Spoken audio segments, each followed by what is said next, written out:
O desejado de todas as nações. Capítulo 47. Nada vos será impossível.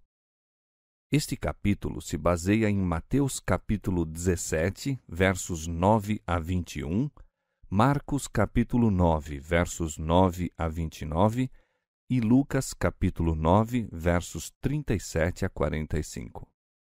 Toda a noite fora passada no monte, e ao nascer do sol, Jesus e os discípulos desceram para a planície.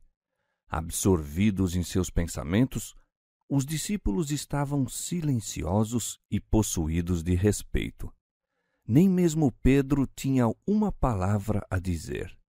De boa vontade se teriam detido naquele santo lugar que fora tocado pela luz celestial e onde o Filho de Deus manifestara sua glória.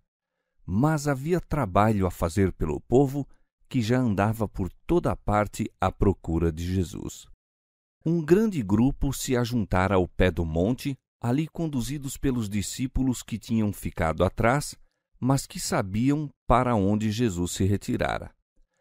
Ao aproximar-se, o Salvador recomendou aos 3 companheiros que guardassem silêncio acerca do que tinham presenciado, dizendo: A ninguém conteis a visão, até que o Filho do Homem seja ressuscitado dos mortos.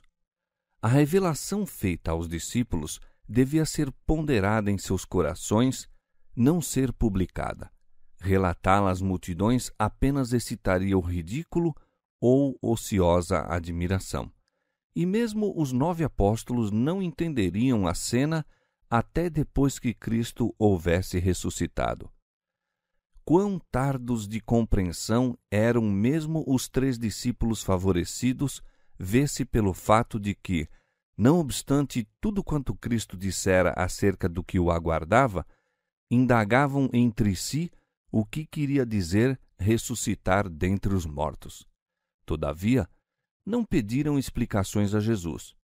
Suas palavras a respeito do futuro os tinha enchido de tristeza. Não procuraram nenhuma revelação posterior daquilo que de bom grado acreditariam nunca havia de acontecer. Ao avistar Jesus, o povo que se achava na planície correu-lhe ao encontro, saudando-o com expressões de reverência e alegria. Todavia, com sua rápida visão, percebeu que se achavam em grande perplexidade. Os discípulos pareciam perturbados. Acabara de verificar-se uma ocorrência que lhes causara cruel decepção e os humilhara também. Enquanto esperavam, ao pé do monte, chegara um pai trazendo-lhes o filho, a fim de ser libertado de um espírito mudo que o atormentava. Aos discípulos fora conferida autoridade sobre os espíritos imundos para os expulsar quando Jesus enviara os 12 a pregar pela Galiléia. Ao saírem fortes na fé, os maus espíritos lhes haviam obedecido à palavra. Agora tinham ordenado em nome de Cristo que o espírito atormentador deixasse a vítima, mas o demônio simplesmente escarnecera deles por uma nova exibição de seu poder. Os discípulos, incapazes de compreender o motivo de sua derrota, sentiram estar se desonrando a si mesmos e ao Mestre. E havia entre a turba escribas que exploraram o melhor possível essa oportunidade para os humilhar. Aproximando-se dos discípulos, apertaram-nos com perguntas, tentando provar que eles e seu mestre eram enganadores. Ali estava, diziam triunfantemente os rabis, um mau espírito que nem os discípulos nem o próprio Cristo poderiam vencer. O povo inclina-se a tomar o partido dos escribas e um espírito de desprezo e desdém penetrou a multidão. De repente, porém, cessam as acusações.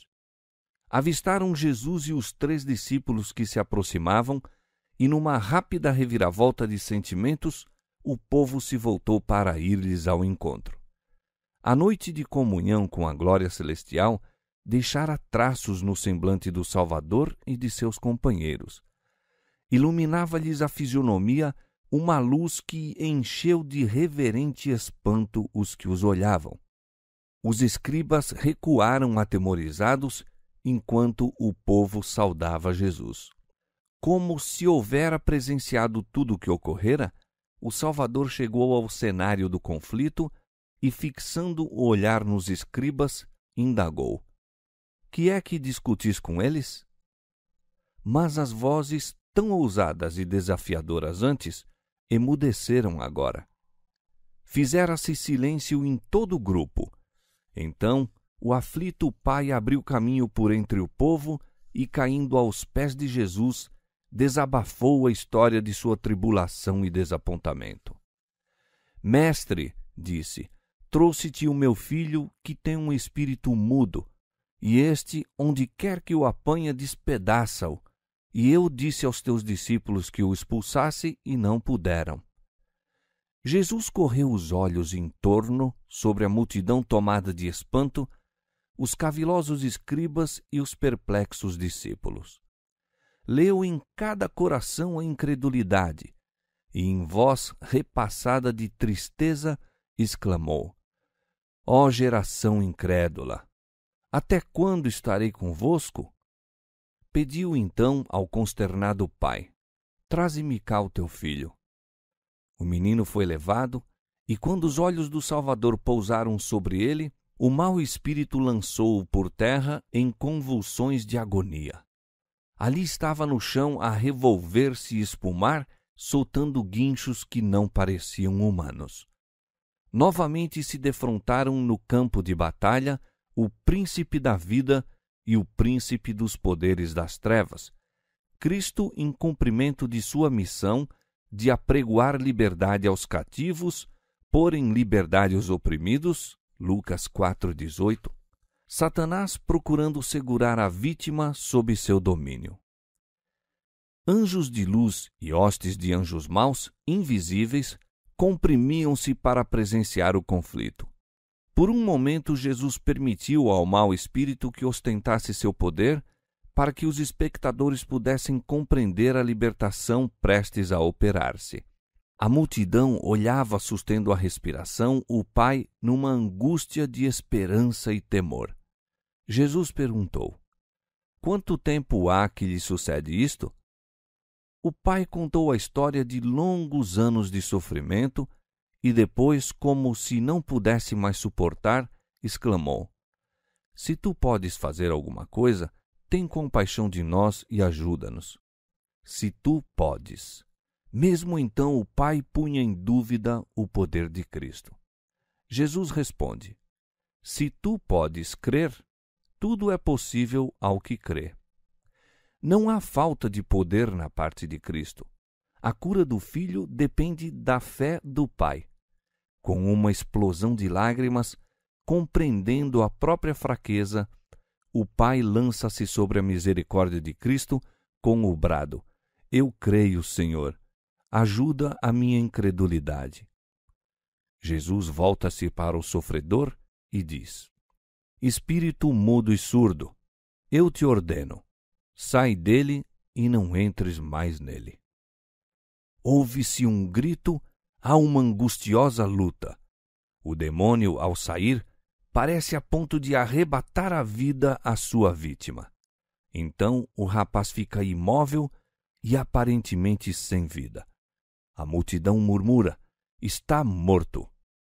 Mas Jesus o toma pela mão e, erguendo-o, apresenta ao Pai, perfeitamente são de espírito e de corpo. Pai e filho louvam o nome de seu libertador. A multidão pasma da majestade de Deus, ao passo que os escribas, derrotados e humilhados, afastam-se de mau humor. Se tu podes fazer alguma coisa, tem compaixão de nós e ajuda-nos. Quanta alma oprimida pelo pecado tem repetido esta súplica?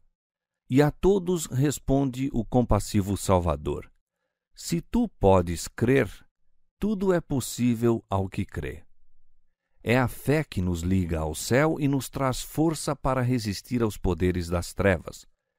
Deus providenciou, em Cristo, meios para vencer todo pecaminoso traço de caráter e resistir a toda tentação, por mais forte que seja.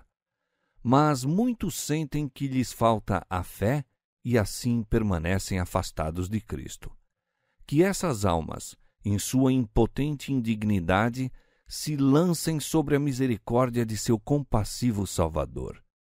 Não olheis para vós mesmos, mas para Cristo. Aquele que curava os doentes e expulsava os demônios, quando andava entre os homens, é ainda hoje o mesmo poderoso Redentor. A fé vem pela palavra de Deus. Apegai-vos, pois, à sua promessa. O que vem a mim, de maneira nenhuma o lançarei fora. João 6,37. Lançai-vos a seus pés com o clamor: Eu creio, Senhor. Ajuda a minha incredulidade. Não podeis perecer nunca enquanto assim fizerdes. Nunca. Dentro de um breve lapso de tempo, contemplaram os favorecidos discípulos o extremo da glória e da humilhação. Viram a humanidade como transfigurada à imagem de Deus e como rebaixada à semelhança de Satanás. Da montanha onde conversou com os mensageiros celestiais e foi proclamado Filho de Deus pela voz saída da radiante glória, viram Jesus descer para enfrentar aquele tão desolador e revoltante espetáculo, o jovem lunático, com a fisionomia contorcida, rangendo os dentes e em espasmos de agonia que poder algum humano podia aliviar. E esse poderoso Redentor, que havia poucas horas apenas se achava glorificado perante os maravilhados discípulos, desce para erguer a vítima de Satanás do pó em que se contorce e, em saúde de espírito e de corpo, o restitui a seu Pai e a seu lar. Era uma lição objetiva da redenção, o divino descendo da glória do Pai para salvar o perdido. Representava também a missão dos discípulos, não somente do cimo da montanha com Jesus. Em horas de iluminação espiritual, se deve passar a vida dos servos de Cristo. Há para eles trabalho a fazer na planície. Almas a quem Satanás tem escravizado estão à espera da palavra de fé e oração que os tornará livres. Os 9 discípulos estavam ainda ponderando no duro fracasso que lhes sobreviera e, ao verem-se mais uma vez a sós com Jesus, perguntaram: Por que não podemos nós expulsá-lo? Jesus lhes respondeu: Por causa de vossa pouca fé, porque em verdade vos digo que se tiverdes fé como um grão de mostarda, direis a este monte: passa daqui para acolá, e há de passar, e nada vos será impossível. Mas esta casta de demônios não se expulsa senão pela oração e pelo jejum. Sua incredulidade, que lhes vedava ter mais profunda simpatia para com Cristo, e a desatenção com que olhavam a sagrada obra a eles confiada, tinham causado o fracasso no conflito com os poderes das trevas. As palavras de Cristo com respeito à sua morte haviam produzido tristeza e dúvida, e a escolha dos 3 discípulos para acompanharem Jesus ao monte excitara os ciúmes dos 9. Em vez de robustecer a fé pela oração e meditação das palavras de Cristo, demoraram-se em seus desânimos e agravos pessoais. Foi nesse estado de sombras que empreenderam o conflito com Satanás. Para serem bem-sucedidos num combate assim, precisavam pôr mãos à obra com espírito diverso. Sua fé devia ser avigorada por fervorosa oração e jejum e humilhação da alma. Deviam esvaziar-se de si mesmos e encher-se do Espírito e o poder de Deus.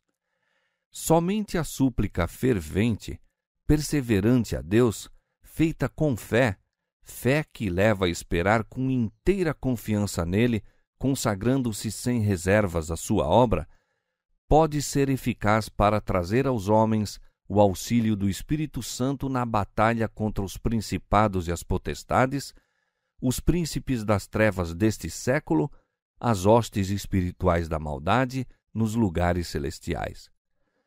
Se tiverdes fé como um grão de mostarda, disse Jesus, direis a este monte, passa daqui para acolá, e há de passar.